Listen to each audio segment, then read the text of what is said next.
Before I get into this, I need to say something really clearly. A lot of people watching these videos think we've got this move completely figured out. Like we made a plan, locked it in, and we're confidently walking toward that. The truth is, we haven't. I finish work in 30 days. We don't know if we'll have enough money. And some days I wake up genuinely wondering if we're about to make the biggest mistake of our lives. And the reason this feels different right now is because it stopped being theoretical. We sat down recently and realized that the numbers only work if everything goes right. There's no delays, and there's no surprises, and there's no hidden costs. There's no safety net. And when you're making decisions that affect your kids, that's the moment that excitement turns into responsibility. That's the part people don't see. From the outside, perhaps it looks like confidence. From the inside, it feels like standing at the edge of something that you can't undo. And I don't think I've been honest enough about that. I didn't start this channel because I was confident.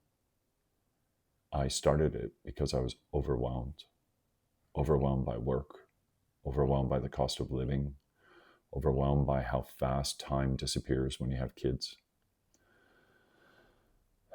This wasn't meant to be an announcement channel. It was meant to be a place where I could think out loud. And somewhere along the way, that thinking out loud started to look like certainty.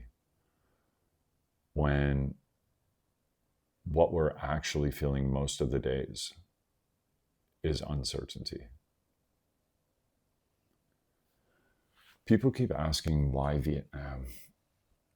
And I understand the question, but Vietnam was never about being cheap or chasing some fantasy lifestyle. It came up because of pace, because of the idea that life doesn't have to feel like it's permanently set to maximum volume. We're not running towards Vietnam. We're running towards time where work doesn't dominate every conversation. Time where evenings aren't spent recovering instead of connecting. Time where we're not constantly calculating what comes next. Australia hasn't been bad to us, but it's been demanding. For the last while, I've been working 60 to 65 hours a week with over 6 days. And I'm still lying awake at night wondering how everything adds up. When people say, why don't you stay? I don't think they understand what staying actually costs. Here's something we haven't said clearly until now. We've seriously talked about not going. We've talked about staying in Australia, about moving to Hobart, maybe Perth. We've talked about whether we're being reckless, about whether safety should outweigh curiosity. Because once kids are involved, every decision feels permanent.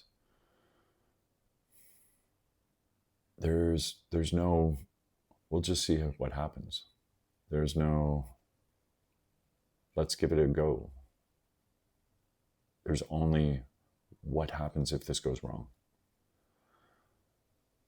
Some days Vietnam feels like freedom and it's exciting, and other days it feels absolutely terrifying.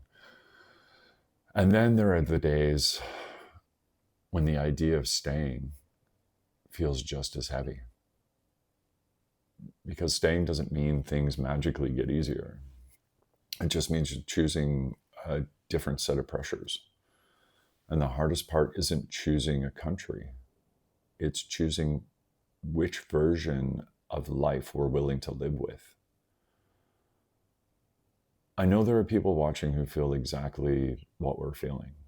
People who look fine on the outside, who have jobs and who have homes, who are doing what they're supposed to do, but quietly feel like something isn't working anymore. Not because they're ungrateful and not because they're chasing more, but because life has shifted and the system around them hasn't. I don't know what the right answer is yet. I don't know if Vietnam is the long-term solution.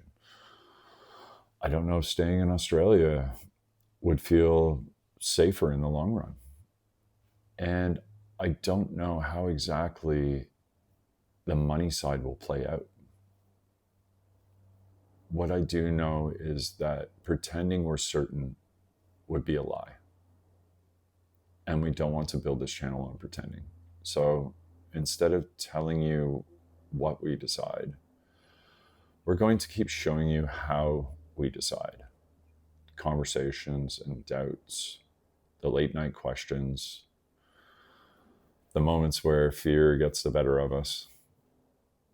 Because we know we're not the only family standing in this space between comfort and change, between stability and presence, between what looks sensible on paper and what feels right in your heart. If you're watching this and thinking, I thought they had it all worked out, that's okay. We thought that too for a while. And if you're watching this quietly thinking, I'm in the same place, you're not alone. This isn't advice and it's not a roadmap. This is just me being honest about where we actually are. And right now, where we are is uncertain, but it's real. And for us, that feels better than pretending otherwise.